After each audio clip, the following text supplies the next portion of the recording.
ایک مرتبہ سورہ تین مرتبہ سورہ ابراہیم اول و آخر صلوات کے ساتھ ثواب.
أعوذ بالله العلي العظيم من الشيطان اللعين الرجيم. بسم الله الرحمن الرحيم. الحمد لله الذي جعلنا من المتمسكين بولاية أمير المؤمنين والأئمة المعصومين.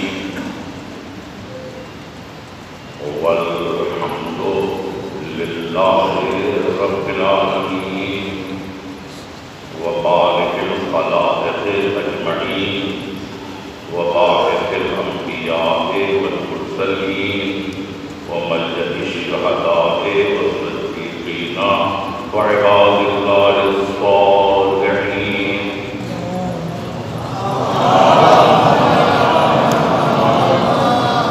والصلاة والسلام على خاتم النبيين وسيد المرسلين وشفيع المذنبين سيدنا ونبينا وشفيعنا أبي القاسم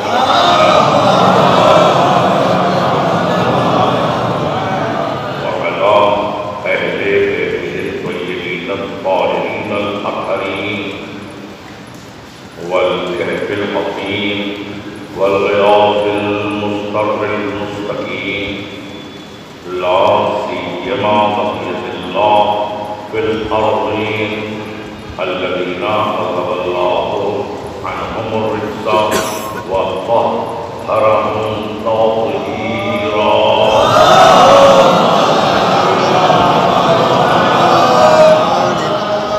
ولعنة الله على أعدائهم وقتلتهم وغاصبي حقوقهم ومنكري فضائلهم ومصائبهم أجمعين من الآن إلى قيام يوم الدين. أما بعد فقد قال سبحانه وتعالى في كتابه المجيد وقرآنه الحميد وقوله الحق. بسم الله الرحمن الرحيم. قل هل يستوي الذين يعلمون والذين لا يعلمون إنما يتذكر أولو الألباب. صلوات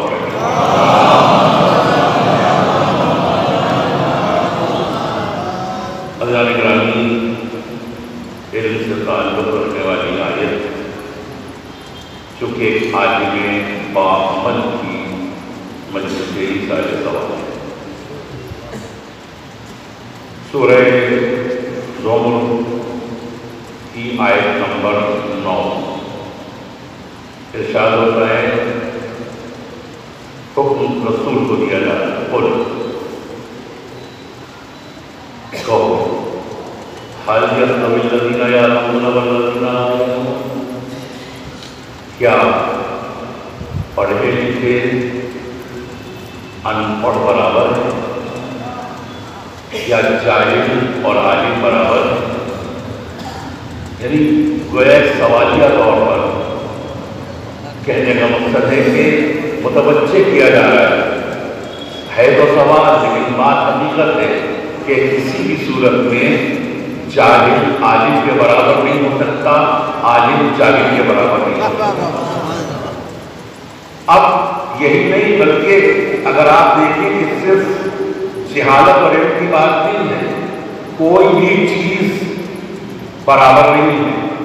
اگر آپ قرآن کی دوسری آیتوں کو دیکھیں، لا یستوی اصحاب النار و اصحاب الجنہ، جنت والے اور جہنم والے برابر نہیں ہو سکتے۔ اور بھی بہت سی آیتیں ہیں، لا یستوی الظلمات والنور، اندھیرے اور روشنی برابر نہیں ہو سکتے۔ اسی طرح سے اور بھی لا یستوی الخبیث والطیب، پاک اور خبیث نجس برابر نہیں ہو سکتے۔ لا یستوی الاعمی والبصیر، جو اندھے ہیں وہ اور جو آنکھ والے ہیں وہ برابر نہیں ہو سکتے۔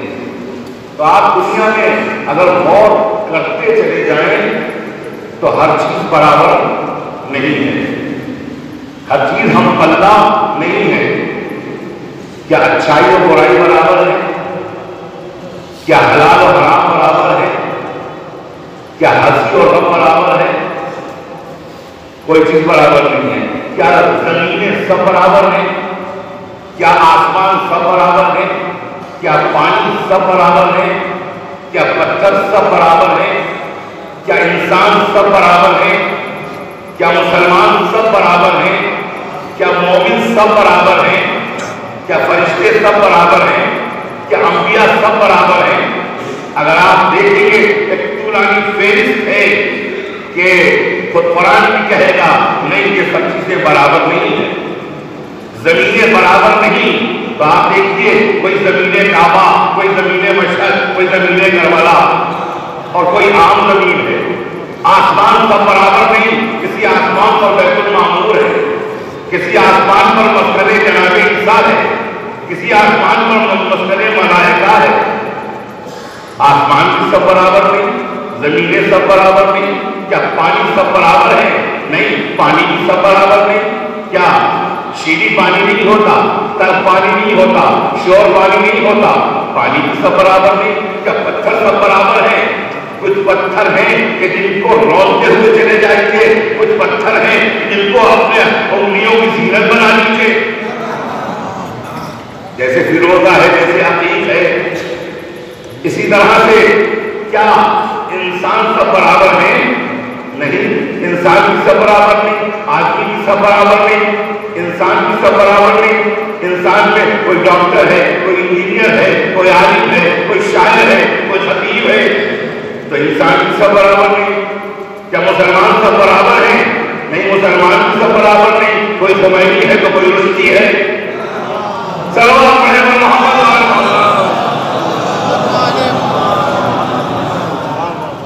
تو مسلمان بھی سب برابر نہیں۔ کیا مومن سب برابر ہیں؟ نہیں، کوئی ادنیٰ درجے کا مومن، کوئی اعلیٰ درجے کا مومن، کوئی 10ویں درجے پہ فائز، کوئی 9ویں درجے پہ فائز، کوئی بلال ہے تو کوئی سلمان ہے تو کوئی ابو ذر ہے تو کوئی مقداد ہے۔ اس طرح سے اگر انبیاء کو دیکھیے تو اللہ نے خود کہا ہے کہ ہم نے بعض انبیاء کو بعض پر فضیلت دی ہے، تو انبیاء بھی سب برابر نہیں۔ کچھ انبیاء مربی ہیں، کچھ صاحبان شریعت ہیں، کچھ مربیان شریعت ہیں، تو ہر نبی بھی برابر نہیں۔ تو آپ غور کرتے چلا جائیے، تو جب ساری چیزیں برابر نہیں ہیں تو پھر جاہل اور عالم کیسے برابر ہو سکتے ہیں؟ جاہل اور عالم کیسے برابر ہو سکتے ہیں؟ اب آئیے اور آگے بڑھیں۔ جناب آدم پہلے نبی، شروع میں جن کے 2 بیٹے، ایک حابیل اور ایک قابیل۔ دیکھیے بیٹوں کے اعتبار سے باپ ہے جناب آدم، یعنی آدم کے یہ 2 بیٹے، اور یہی بیٹے امت بھی ہیں، یہی بیٹے شاگرد بھی ہیں، یہی بیٹے صحابی بھی ہیں۔ کوئی ہے ہی نہیں اب بیٹے ظاہر کے باپ جناب آدم باپ یہ بیٹے، جناب آدم نبی یہ صحابی، جناب آدم استاد یہ شاگرد، اسے زبان سے دیکھیے۔ تو اب جناب آدم کی گود ہی میں تو پڑے گے، چاہے حابیل ہو چاہے قابیل ہو، تو کیا یہ دونوں برابر ہیں؟ نہیں، ایک قاتل ہو گیا ایک قربان ہو گیا۔ تو جب نبی کی گود کے پلے برابر نہیں ہو سکتے تو نبی کے پہلو میں بیٹھنے والے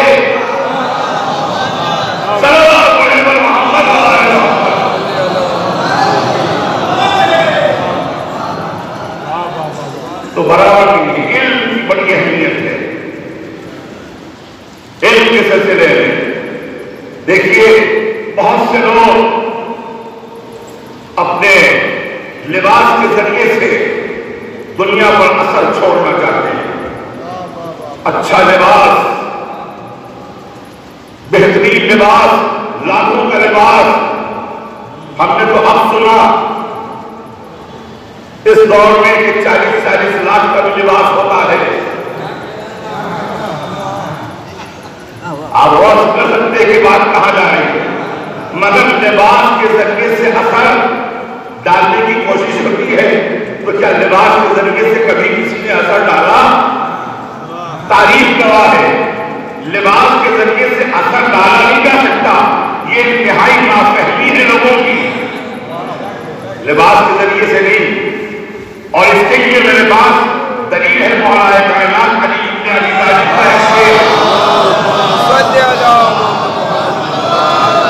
اور وہ شعر ہے لیسن جمالوں میں اسواق تزیننا ان الجمال جمال العلم والادب۔ یہ مولا کائنات کا عربی شعر ہے، لیسن جمالوں میں اسواق تزیننا ان الجمال جمال العلم والادب۔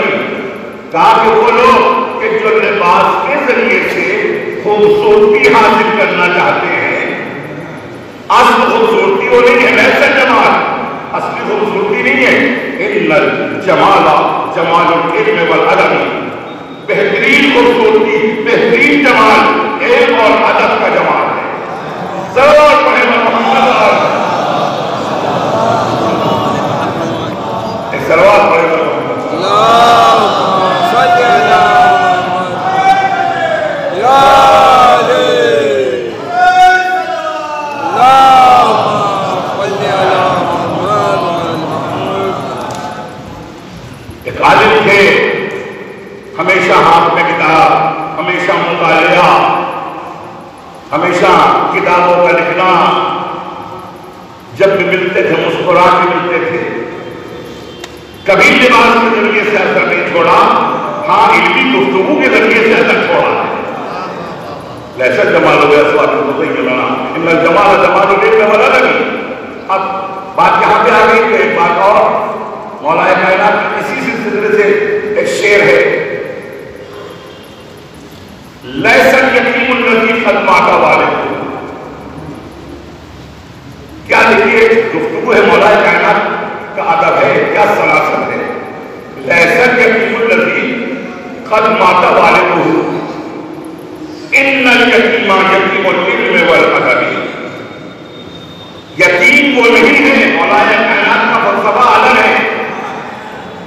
جو ماں باپ اس کے بن جاتے ہیں اسے یتیم کہا جاتا ہے، مگر مولا نے فلسفہ بدل دیا۔ مولا نے کہا یتیم وہ نہیں ہے جس کے ماں باپ مر گئے ہوں، یتیم وہ ہے کہ جس کے پاس علم اور ادب نہ ہو، جس کے پاس علم نہ ہو، علم نہ ہو، ادب نہ ہو، تہذیب نہ ہو، وہ یتیم ہے۔ تو علم ظاہر ہے کہ میرا موضوع بھی نعمت علم ہے۔ ایک عالم باعمل، صحیح معنوں میں آج کے دور میں ہم ہر عالم کو باعمل نہیں کہہ سکتے، زمانہ ایسا آ گیا، لیکن ان کے بارے میں منبر پر مسجد میں ڈنکے کی چوٹ میں کہہ سکتا ہوں کہ تقی علی صاحب ایک عالم باعمل تھے، اور ایک ایسا عالم، ایک ذرا سا ابھرتا ہوا شخص اپنے کو آیت اللہ لکھوا لیتا ہے، لیکن انہوں نے اپنے نام کے آگے مولانا تک نہیں لکھوایا، ڈاکٹر۔ یہ انکساری کی حد ہے، یقیناً یہ ان کے اچھے عمل کی دلیل۔ صلوات پڑھیں پر محمد۔ یہاں پر ایک حدیث پیغمبر اکرم علم سے تعلق رکھنے والی کہ واقعی کون عالم ہے۔ دو حدیثیں لگاتار میں پڑھوں گا۔ ایک تو یہ رسول نے فرمایا من تعلم بالتکبر مات کافرا، جو تکبر کے لیے اثر چھوڑنے کے لیے عالم کہا جائے اس لیے علم حاصل کرے، اس کی موت کفر کی موت ہو۔ دوسرا من تعلم بالقول بدون عمل مات منافقا، جو علم حاصل کرے صرف گفتگو کے لیے، قول کے لیے، عمل کے لیے نہیں، تو اس کی موت منافقت کی موت ہوتی ہے۔ اور اس کے بعد پھر چاہتا اب اس وقت مال کی طرف بھی نگاہیں ہوتی ہیں کہ مال کہاں مل رہا ہے۔ بچے کو وہی پڑھائی جاتی ہے تعلیم کہ جس میں جلدی نوکری لگ جائے، جس میں جلدی سے مال آنا شروع ہو جائے۔ تو اب من تعلم بکثرت المال مات زندیقا، جو کثرت مال کی وجہ سے علم حاصل کرنا چاہتا ہے کہ ہم نے پڑھ لیا تو اب ہم پوری دنیا میں گھومیں گے، مال جمع کریں گے، تو اس کی موت زندگیت کی موت ہوتی ہے۔ اس کے بعد آخری منزلوں میں پیغمبر نے فرمایا من تعلم بالعمل مات عارفا، جو واقعاً علم حاصل کرے عمل کے لیے تو یقیناً اس کی موت عارفانہ موت ہوتی ہے، وہ عارف اس دنیا سے جاتا ہے۔ صلوات پڑھیں پر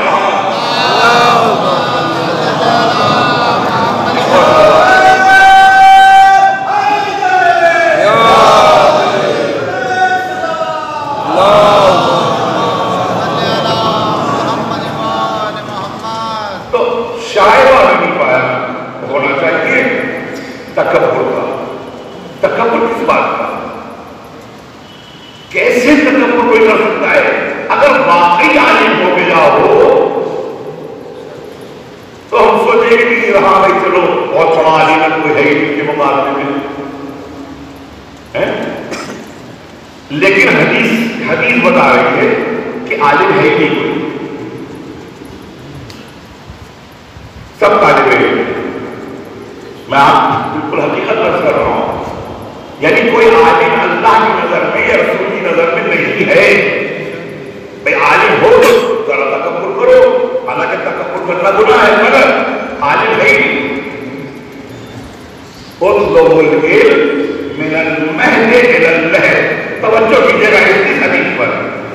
اطلب العلم، علم کو حاصل کرو ماں کی آغوش سے لحد تک۔ یہی تو زندگی ہے، ماں کی آغوش سے زندگی شروع ہوئی، ماں کی لہر ختم ہو گئی، یعنی اس درمیان تم طلب علم کرو۔ عالم کہاں سے ہو گئے بھائی؟ آخر وقت تک تم طلب علم کر رہے ہو، بستر پہ لیٹے ہو، کا اس وقت کی حکم ہے جب تک لہر میں پہنچ نہ جاؤ اس وقت تک طلب علم کرو۔ تو اس کا مطلب تم عالم ہو ہی نہیں، تم اس زمانے میں طالب علم ہو۔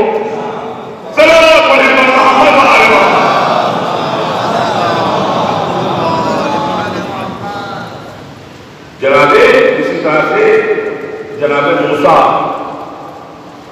علیہ السلام کو ایک دور پہ جاتے تھے، اللہ سے راز و نیاز، گفتگو۔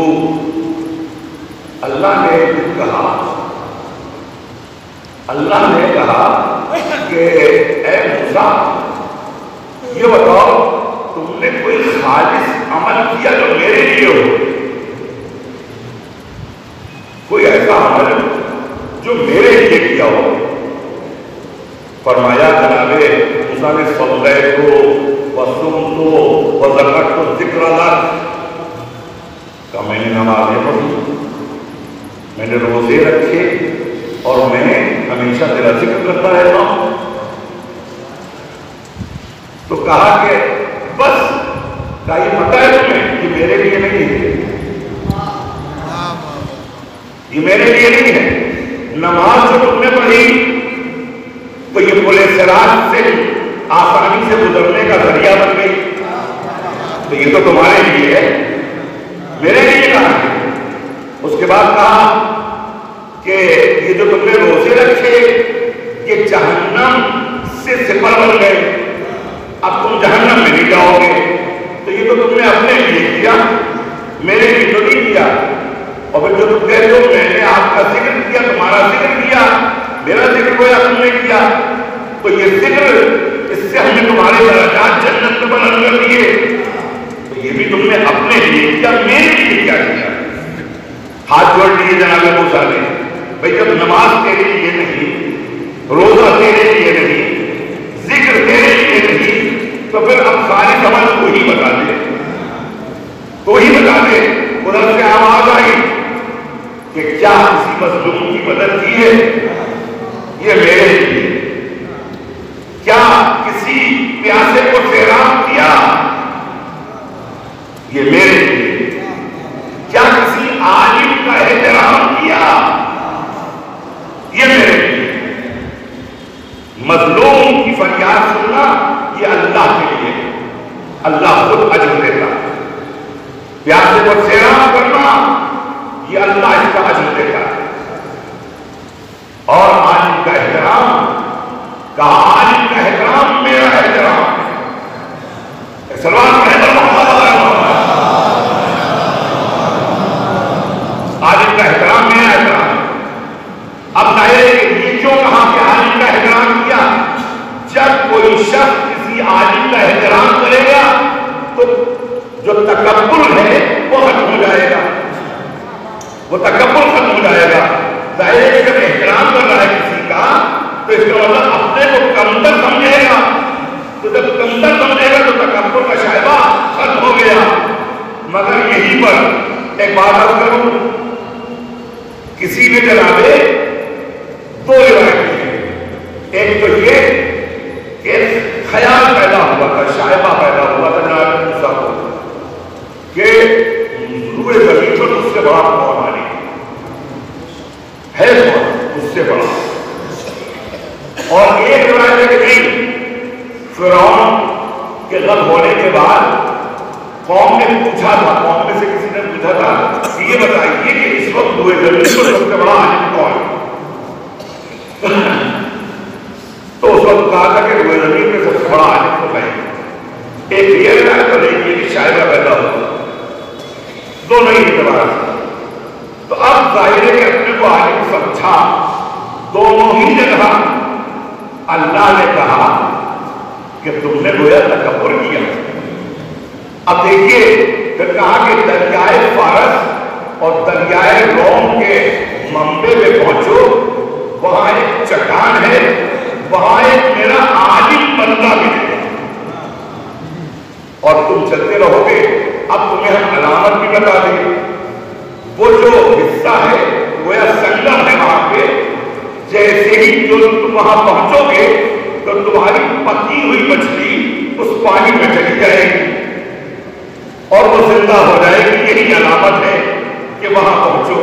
وہاں ایک ہمارے بندے کو پاؤ گے، لیکن نبی نہیں کہا کیونکہ نبوت اپنی نہیں ہوتی. بندہ ہے، بندے جو بھی نبی زندہ ہے چار، ان کی نبوتیں منسوخ جو کہ بعد میں نبوتیں آ گئی. جناب الیاس، جناب ادریس، جناب عیسیٰ اور جناب خضر، یہ ساری نبوتیں منسوخ بندے کی حیثیت، اللہ کے بندے کی حیثیت سے ہیں، اور اللہ نے ان کو باقی رکھا ہے امام زمانہ کے لیے. امام زمانہ کی آپ محافظت کریں تو کہا جاؤ ان سے علم حاصل کرو. یعنی ذرا شائبہ پیدا ہوا تھا کہ ہم سے زیادہ کون؟ کہا دیکھو وہ ہے میرا بندہ. اور جناب خضر کا نام خضر نہیں تھا. ایک تو آب حیات کی کے اللہ نے ان کو زندگی دی، وہی دریائے فارس اور دریائے روم کے درمیانی حصے کا پانی آب حیات، اس کو پی کے آپ زندہ ہمیشہ کے لیے ہو گئے. خضر نامی تھا، آپ کا نام تھا تالیہ ابن عامر ابن سام ابن نوح. نوح کے تقریباً پر ہوتے سکٹ ہوتے تھے، اور آپ تب کمال میں تھا کہ جب بھی سوکھی ہوئی گھاس پہ بیٹھتے تھے وہ ہری ہو جاتی تھی. سوکھی ہوئی کسی پیڑ کی ٹہنی پہ ہاتھ لگاتے تھے وہ سب ہو جاتی تھی. عربی میں اسی کو خضر کہتے تھے، لہذا آپ کا نام خضر ہو گیا.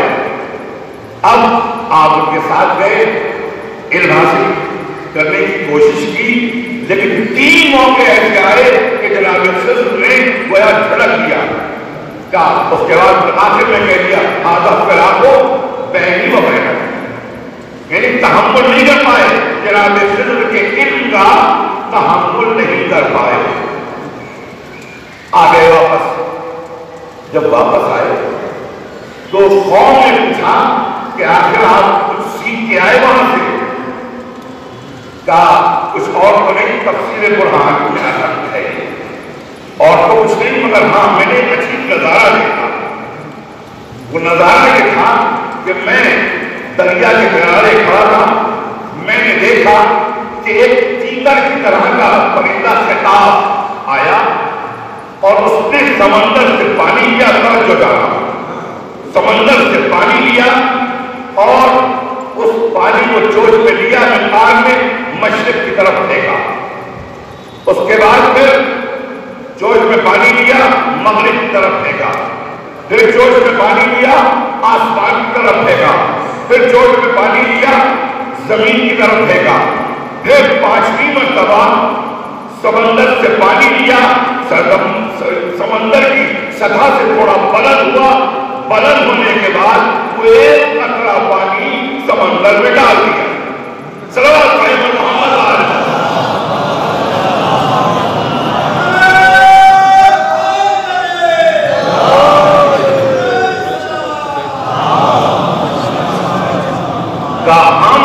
ہم اور خضر میں حیرت تھے کہ آخر یہ کیا ہوا، یہ ہوا کیا. اب اسی وقت انسانی صورت میں ایک فرشتہ اللہ نے نازل کیا. اس نے کہا تم دونوں میں حیرت ہو، تم سمجھو اس بات کو.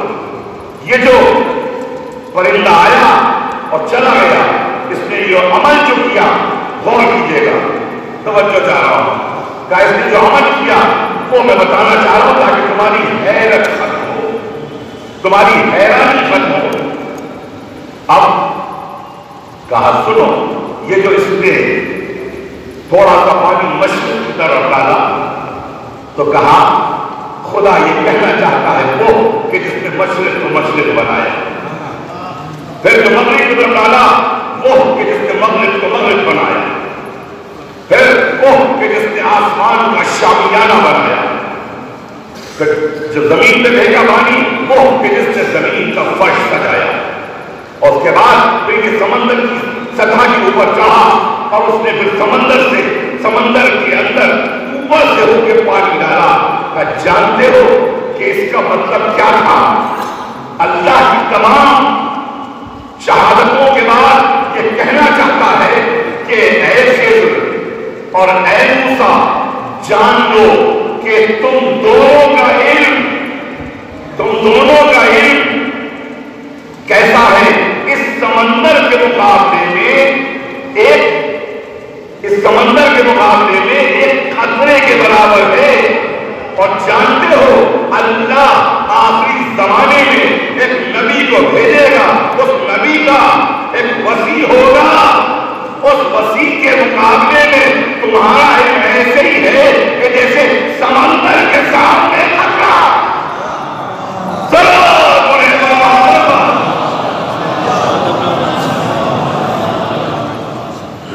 سمندر کے مقابلے میں قطرہ. تو عزیزان گرامی، علم کی اہمیت، علم کی اہمیت انبیاء کو بھی فضیلت دی علم کی بنیاد پر۔ ہمیں چاہیے کہ ہم علم میں کوشاں رہیں، ہم فاتح کریں مگر بچوں کو پڑھائیں، ہم اچھا لباس نہ پہنیں مگر بچوں کو پڑھائیں۔ علم کی بنیاد پر اللہ نے پوری دنیا کو تقسیم کیا، انبیاء بھیجے، اوصیاء بھیجے، مبلغ بھیجے، رسول بھیجے۔ چنانچہ سورہ دخان کی آیت نمبر 32 میں ارشاد ہوتا ہے قد اخترناہم علی علم علی العالمین، اے انبیاء ہم نے تمہیں جو منتخب کیا ہے وہ علم کی بنیاد پر منتخب کیا۔ سورہ بقرہ کی آیت نمبر 31 میں ارشاد ہوا وَعَلَّمَ آدَمَ الْأَسْمَاءَ كُلَّهَا، ہم نے آدم کو تمام علوم کے اسماء سپرد کر دیے۔ سورہ بقرہ آیت نمبر 31۔ سورہ مائدہ آیت نمبر 110 جناب عیسیٰ کے لیے کہا قَدْ عَلَّمْتُكَ الْكِتَابَ إِذْ عَلَّمْتُكَ الْكِتَابَ وَالْحِکْمَةَ وَالتَّوْرَاةَ وَالْإِنجِیلَ، ہم نے تمہیں جو منتخب کیا وہ اس لیے کیا علم اور کتاب کی تمہیں تعلیم دی اور انجیل اور توریت کی تمہیں تعلیم دی۔ سورہ مائدہ آیت نمبر 110۔ اس کے بعد جناب خضر کے لیے سورہ کہف کی آیت نمبر 65 میں پروردگار عالم نے ارشاد فرمایا ایک ہروا پڑھنے پر محمد علیہ وسلم وَآتَيْنَا او رحمتاً من عندنا وَعَلَّمْنَاهُ مِن لَدُنَّا، کہ ہم نے انہیں رحمت عطا کی جناب خضر کو اور اپنے پاس سے علم دیا۔ یہی سے علم لدنی کی شروعات ہے، علم لدنہ یہی سے نکلا ہے، علم لدنی کے مالک ہے علمہ۔ اس کے بعد پیغمبر کے لیے فرمایا علم القرآن وخلق الانسان، اور حضرت علی کے لیے اللہ نے ارشاد فرمایا وَمَنْ عِنْدَهُ عِلْمُ الْكِتَابِ، خود پیغمبر نے اپنے آپ میں ارشاد فرمایا کہ انا مدینۃ العلم وعلی بابھا۔ مولا کائنات نے پکار کے کہا ممبر کوفہ کے ممبر کوفہ سے سلونی قبل مسجدونی، پوچھ لو اس سے جو تمہیں پوچھنا ہو۔ ایسا پڑھے تو محمد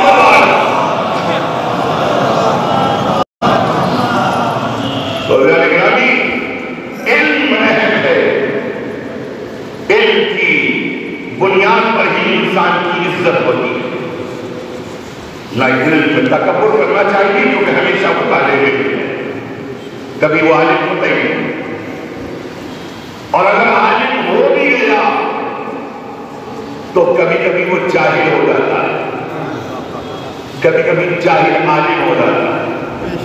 اب ہم یہاں پر اہل بیت کے سلسلے میں الگ جملہ کہتے ہیں۔ اہل بیت کے لیے قرآن میں نظر آیا راسخون فی العلم، یہ علم میں اترے ہوئے ہیں، تو اب انہیں صرف ہم عالم کیسے کہتے ہیں؟ یہ علم ہے، یہ عالم نہیں ہے۔ ہم قرآن پڑھ کے عالم ہو بھی جائیں تو ہم کچھ نہیں جانتے تھے، ان پڑھ تھے، پڑھا تو عالم ہو گئے دنیا کی نظر میں، لیکن اس کی نظر میں نہیں، اس کی نظر میں طالب علم ہے، رسول کی نظر میں طالب علم ہے۔ تو جاہل عالم ہو جاتا ہے، اور کبھی کبھی عالم کسی ایکسیڈنٹ کی وجہ سے میموری چلی جاتی ہے، جاہل ہو جاتا ہے۔ یعنی عالم جاہل ہو سکتا ہے، جاہل عالم بن سکتا ہے۔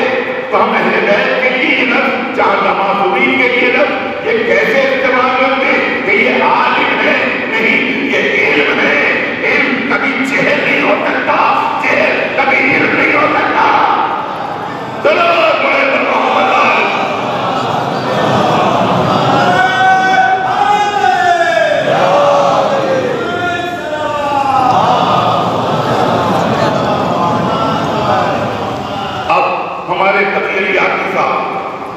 خدا غریب رحمت کرے، مغفرت فرمائے، اور یہ مجلس بھی سارے ثواب کا ذریعہ بنے۔ جو خصوصیات تھی اس کو میں حدیث سے پیش کروں گا، ان کی خصوصیات۔ دیکھیے رسول نے 4 حدیثیں ارشاد فرمائی۔ ہمارے مولانا تقی علی آزمی صاحب مصنف بھی تھے، مؤلف بھی تھے اور مطالعہ بھی کرتے تھے کتابوں کا، مؤلف تھے اور مطالعہ کرنے والے تھے۔ تیسرے مجلس پڑھتے بھی تھے۔ 3 خصوصیات، مجلس میں شرکت بھی کرتے تھے۔ لوگ سمجھتے ہیں کہ شرکت کرنے والے کی کوئی خصوصیت نہیں ہوتی، بہت بڑی خصوصیت ہوتی ہے، بڑے فضائل ہیں اس کی، میں ابھی وہی پڑھوں گا۔ یعنی ذکر بھی کرتے تھے، مجلس پڑھتے تھے، لکھتے بھی تھے، کتابیں بھی لکھتے تھے، سنتے بھی تھے، غور سے جا کے مجلس میں بیٹھتے تھے۔ بہت سے علماء مجلس میں نہیں بیٹھتے لیکن وہ آگے جا کے بیٹھتے تھے، طالب علم بہت اپنی اس کی مجلس سنتے تھے، یہ ان کی خصوصیت تھی۔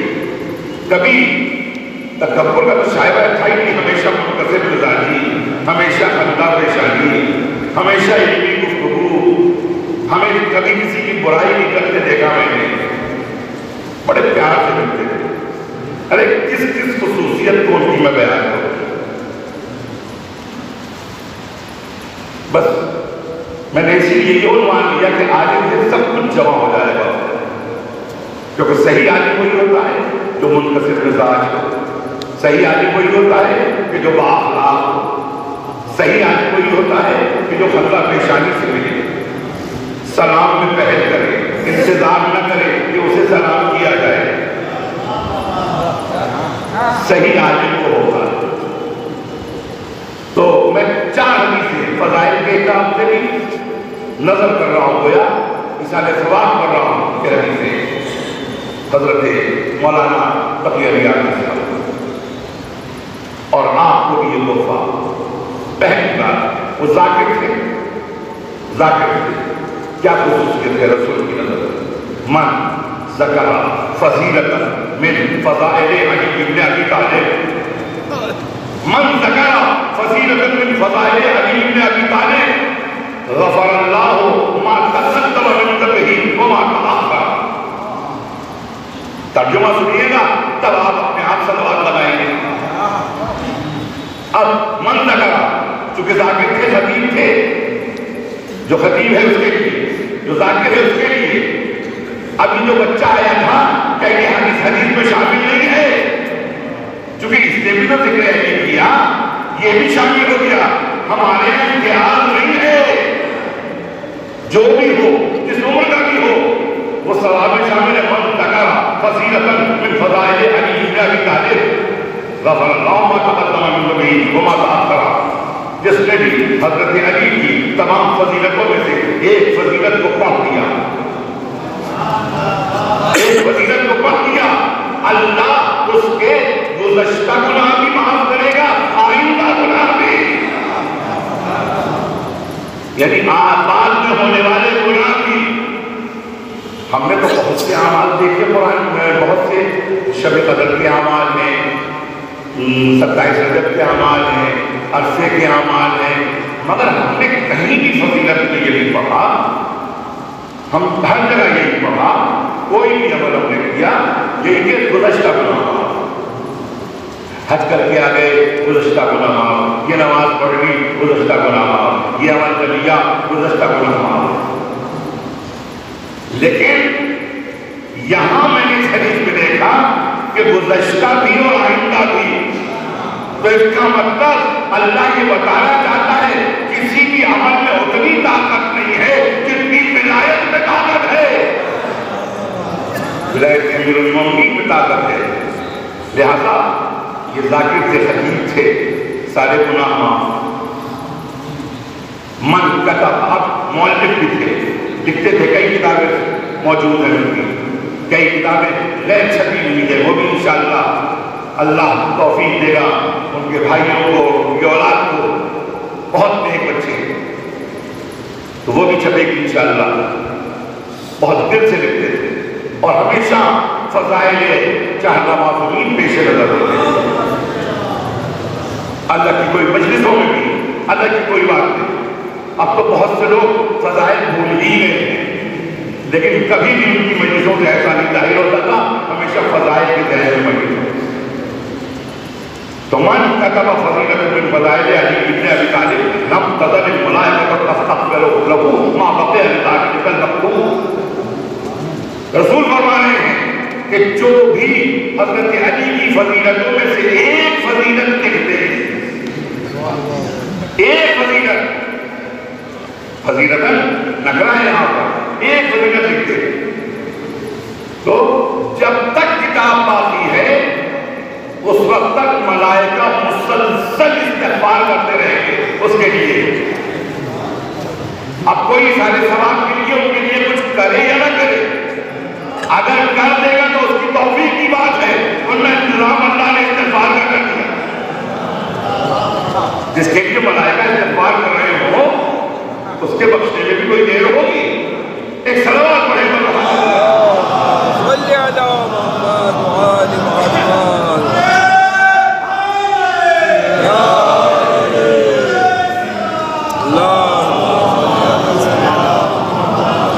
بس یہ آخری گفتگو ہے، ظاہر ہے کہ آپ بہت دیر سے بیٹھے، خدا آپ کو سلامت رکھے. بس اب یہ ہو گیا تیسری حدیث، وہ مطالعہ کرتے، ہمیشہ مطالعہ کرتے تھے. دیکھیے مطالعے والی مجلس اور غیر مطالعے والی مجلس مجمع اندازہ لگا سکتا ہے. ان کی مجلس کبھی ایسے نہیں ہوتی تھی کہ بس کوئی بیٹھ گئے اور مجلس ہو گئی، ہمیشہ مطالعہ کر کے مجلس پڑھتے ہیں. یہ غلط نہیں ہے، کہ بات جو میں ممبر سے کہہ رہا ہوں سچ ہے، بہت قریب تھے ان کے. اور تو اب کیا ہے یہ مطالعے والی، من نظر الى کتاب فضیلت من فضائل علی بن ابی طالب یا الى فضیلت من فضائل علی بن ابی طالب غفر اللہ ذنوبہ التي اکتسبها بالنظر. اب سنیے گا حدیث تو بھیا سلوات ضرور پڑھ دیجیے گا.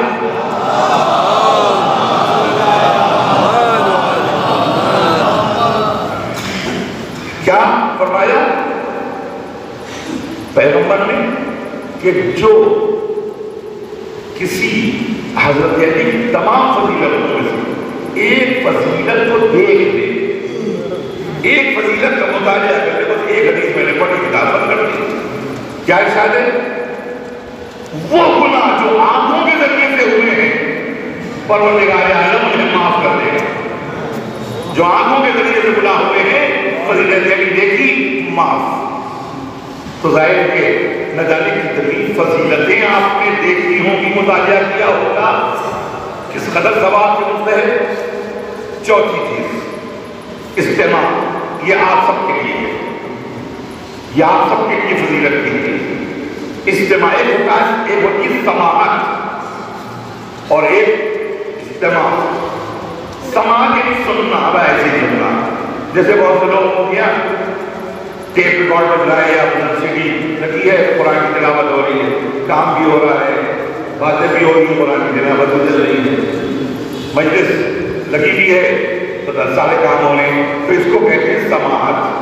اس کا کوئی ثواب نہیں، سماعت کا کوئی ثواب نہیں، اس لیے کہ آپ غلط کر رہے ہیں. آپ اگر اللہ اور رسول میں کوئی چیز ہے تو اس کو غور سے سنیے. اس کے لیے سماعت نہیں، اس کے لیے استماع.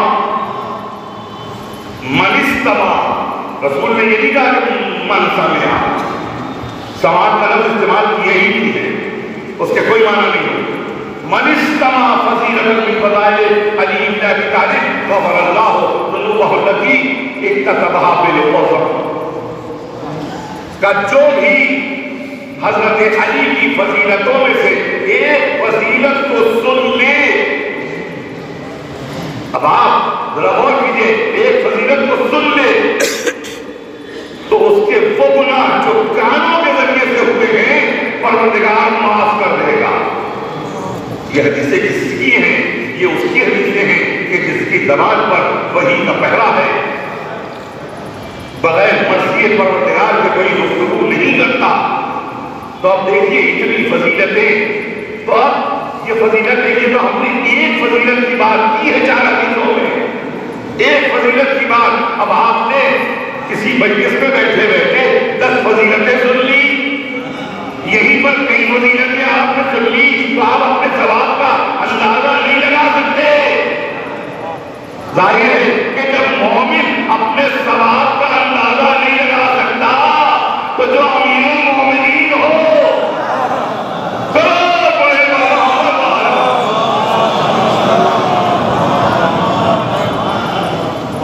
بس ازدار گرامی، اہل بیت علیہ السلام کی محبت میں سرشار، علم کتابوں کے ذریعے، اپنے فن کے ذریعے جو آلات کا ان کو الہی یعنی گویا ان کو ملا تھا، ہر جگہ وہی گفتگو، کتنے مضامین، کتنے فضائل کے مضامین۔ یونیورسٹی میں بھی جو لوگ ان کے ساتھ وہ سب ان کی تعریف کرتے ہیں، کوئی ایک بھی برائی نہیں۔ مدرسے لوگوں کو پتہ بھی نہیں ہوگا، آپ سلطان مدارس سے صدر اللہ فاضل نہیں تھے، لیکن کبھی اظہار نہیں کرتے تھے ان چیزوں کا، کس قدر کیسا آدمی تھا۔ یقیناً مولا کائنات کی اس حدیث کے اوپر جو نبی العالمین ہے، لوگوں کے ساتھ ایسے رہو کہ لوگوں کو شوق پیدا ہو ہم سے ملنے، اور اس دنیا سے جب چلے جاؤ تو بکاؤ یعنی تم پر روئیں۔ ان میں وہی خصوصیات تھے کہ ملنے کا شوق رہتا تھا کہ کب ان کی طرف سے ٹائم مل جائے ہم ان سے جا کے ملیں۔ کبھی راستے میں کھڑے ہو کے آدھے گھنٹے گفتگو کرتے تھے، گفتگو میں صرف علم ہوتا تھا، فضائل۔ ہم نے کتاب کی وضو کے اوپر انہوں نے بڑی حوصلہ افزائی کی، بہت حوصلہ افزائی کی، اور انشاءاللہ اور بھی ان کی حوصلہ افزائی سے کئی کتابیں نظر عام میں انشاءاللہ آئیں گی، اور یہ صرف ان کی حوصلہ افزائی، بہت حوصلہ افزائی کرتے ہیں۔ خدا مغفرت فرمائے۔ میں کہوں گا ان کے بھائیوں سے اور ان کی اولاد سے، ان کے اہل خانوادہ سے کہ ذرا غور کریں کہ اس دوپہر میں کس قدر مجمع ہے ان کے سارے جواب میں۔ یہ جب تدفین ہوئی تھی اچانک لوگوں کو معلوم ہوا تھا، لیکن ہر آدمی وہاں عباس پاک کی کربلا میں پہنچنے کی کوشش کر رہا تھا۔ بہت سے لوگ نہیں آ پائے تو وہ سیوم میں آ گئے، کچھ لوگ نہیں آ پائے مدرسے میں آ گئے، اور جو لوگ نہیں آ سکتے وہ اب چہلم میں آئے۔ مگر میں کہوں گا کہ آپ بھی خطیب تھے، آپ بھی خطیب تھے، آپ بھی ذاکر تھے، آپ بھی مولا حسین کے مسائل پڑھتے تھے۔ آپ کی مجلس میں اتنا مجمع 40ویں کی مجلس ہے، آپ کی تدفین میں مجمع، آپ کی تشریح میں مجمع، یہاں سے تشریح وہاں تک پہلے ہوئی، کتنے لوگ دور دور شریف ہوئے، ہائے کربلا، ہائے سید الشہداء۔ اللہ گرامی، امام حسین یہی آنسو ہی سارے جواب کو دریا ہوتے۔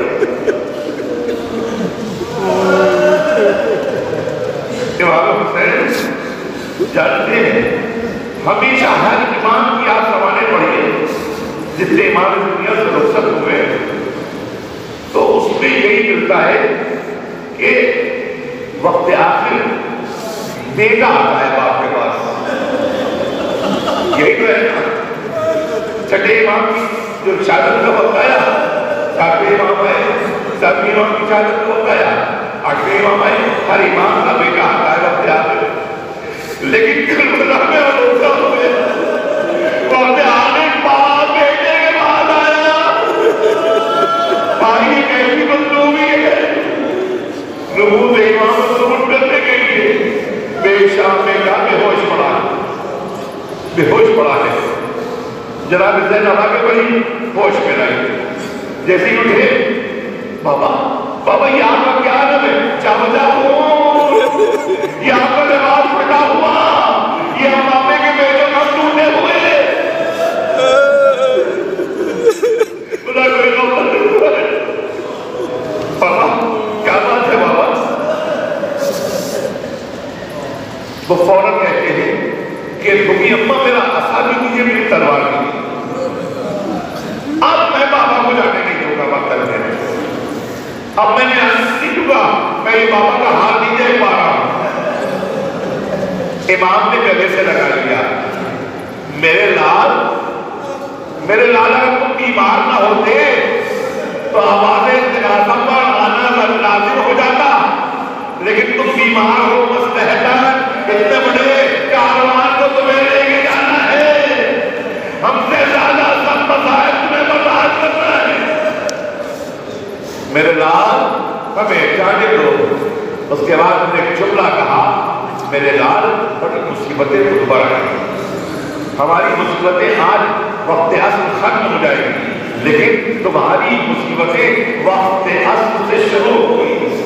خیمے جلیں گے، دیکھ جانا اونٹوں پر بیویوں کو جانا پڑے گا، بیویوں کو بیویدہ دیکھنا پڑے گا، تمہارے ہاتھوں میں ہتھکڑیاں، پیروں میں بیڑیاں، گلے میں ڈالے مارنا، رسیوں سے کھینچا جائے گا۔ اے میرے لال، کوفے کے دربار سے گزرنا ہوگا، کوفے کے بازار سے گزرنا ہوگا، شام کے دربار میں جانا ہوگا، شام کے بازار میں 72 گھنٹے کھڑے رہنا ہوگا، پھر قید خانے میں قید کر دیے جاؤ گے، سال بھر قید رہو گے، جب قید سے چھوٹ کر مدینے جانا تو مدینے میں میرے جیوں کو سلام کہنا شرط وفائی ہے کہ جب جھنڈا مارے میری پیاس کو یاد کر لے۔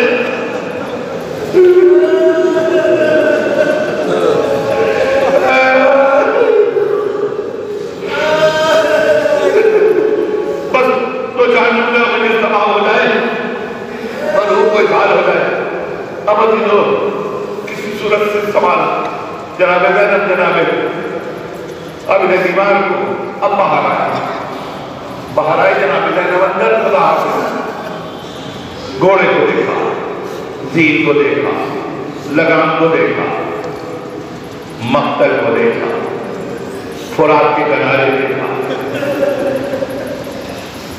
عباس آؤ میں سوال کرا دو، علی اکبر کیوں نہیں آتے؟ علی اکبر مجھے سوال نہیں کرا ہو گیا؟ ہائے ہائے جناب زینب پردے کے پیچھے منظر کو دیکھ رہی تھی، حجاب پہن کے باہر آئی، میں کہوں گا ابھی حجاب باقی ہے، پانے حسین یہ حجاب اب ہو جائے گا، حجاب پہن کے باہر آئی، کہا بھیا کیا بات ہے، بھیا کیا بات ہے؟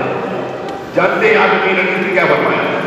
حسین جب کہ چلے باتیں تو بہر رکھو، حسین جب کہ چلے باتیں تو بہر رکھو، نہ تھا کوئی جو تھامے رکاب و روشن کو، حسین چکے کھڑے تھے چکائے گردن کو، سکینہ چھا رہی تھی اب آگے دامن کو، رات راتا ہوئی چلے کربلائی کو بغال پہننے کیا تھا سوار بھائی،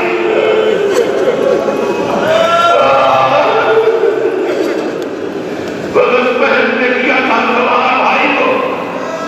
سنیے سوال کھولے گئے، پہلے کا جو منظر ہے وہ عجیب و غریب منظر ہے، سب یہاں پر حسین کتنے عجب وقت آ گیا اس وقت کہ میری بہن سوال کرانے آئی، سوال کرانے سے پہلے جناب زینب نے کہا بھیا ذرا گلے کے بٹن کھول دو، بس مجلس تمام ہو گئی، گلے کے بٹن کھول دو، بھیا ذرا سر کو جھکا لو، سر کو جھکا لو، اب آخری وقت ہے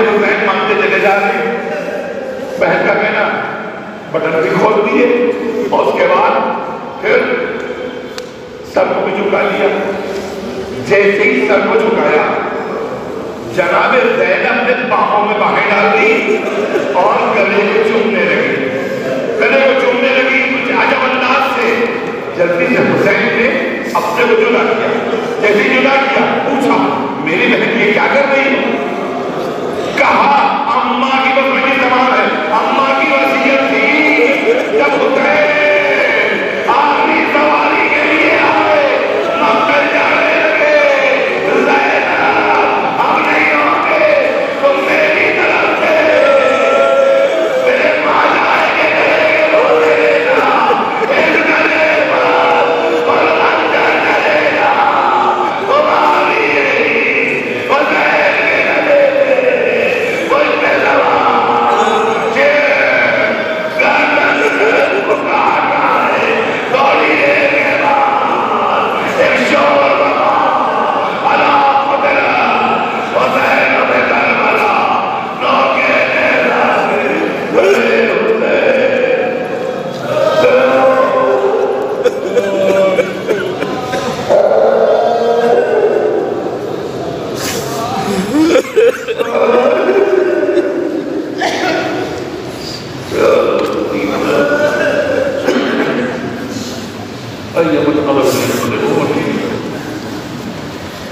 پروردگار اس مجلس کو قبول فرما اور اس مجلس کا فضائل اور مسائل کا ثواب چاروں مقبول کے سب سے مرحوم تقیل یاقین نے حیدر علی یاقین کو ان آنکھوں کا ثواب بھی پہنچے پروردگار مرحوم کے درجات والی ان کو جوارے معصومین میں جوارے سید الشہداء کی جگہ آئے ان کے پسماندگان کو صبر جمیل عطا فرما۔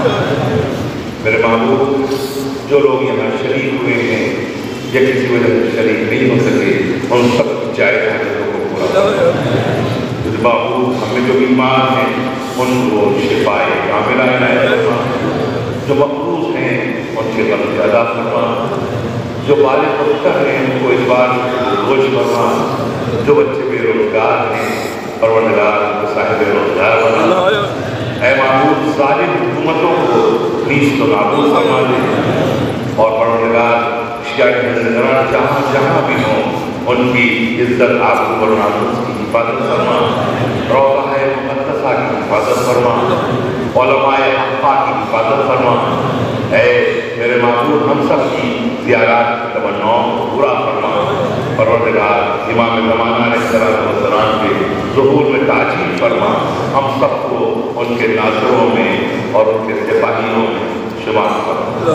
آپ حضرات سے پھر گزارش ہے ایک مرتبہ سورہ رحم، 3 مرتبہ سورہ توحید اول اور آخر صلوات کے ساتھ پڑھ کر اور تقی علی آخری ابن حیدر علی آخری اور ان کی روح عیسیٰ نے سبق کرنا۔